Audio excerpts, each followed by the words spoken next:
বেনারস রোডে ব্রিজ মেরামতির কাজ, হাওড়া লিলুয়া ট্রেন চলাচল বিপর্যস্ত। 23শে জানুয়ারি থেকে 26শে জানুয়ারি পর্যন্ত বন্ধ থাকবে ট্রেন।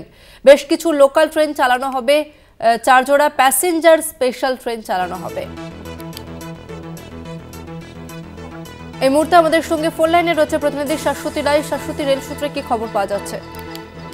দেখো, যে রাইডার ব্রিজ তৈরি হচ্ছে ইতিমধ্যেই বেনারস রোডের 2 লেন কাজের জন্য, তার কারণে কিন্তু আবারও পাওয়ার লস হচ্ছে হাওড়া ডিভিশনের ক্ষেত্রে। সেক্ষেত্রে 23 তারিখ থেকে 26 তারিখ পর্যন্ত এই ট্রেন বাতিলের সম্ভাবনার কথা জানানো হয়েছে পূর্ব রেলের তরফ থেকে।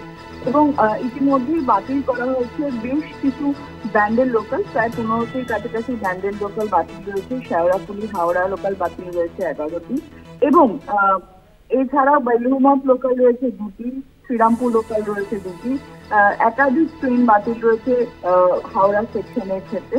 এবং এই ট্রেন পরিষেবা স্বাভাবিক হবে 26 তারিখ থেকে।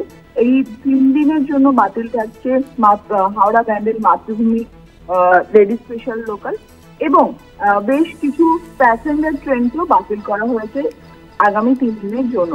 সেক্ষেত্রে হাওড়া ব্যান্ডেল প্যাসেঞ্জার স্পেশাল চালানো হবে আগামী 4 দিন। 4 পিরিয়ড এই স্পেশাল ট্রেন চলবে, যেহেতু প্রচুর পরিমাণে হাওড়া ব্যান্ডেল লোকাল বাতিল থাকছে। প্রায় 15 জোড়া হাওড়া ব্যান্ডেল লোকাল বাতিল থাকছে 23 তারিখ থেকে 26 তারিখ ট্রেন চলাচলের মধ্যে।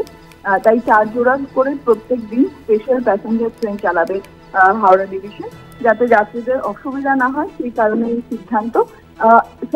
রাত্রি, বিকেল এবং সকালে প্রধানত এই ট্রেনগুলি থাকবে, যাতে করে যাত্রীদের অসুবিধা না হয়। বিশেষত অফিস টাইমের জন্য এই বিশেষ স্পেশাল ট্রেনের পরিষেবার সিদ্ধান্ত নেওয়া হয়েছে পূর্ব রেলের তরফ থেকে।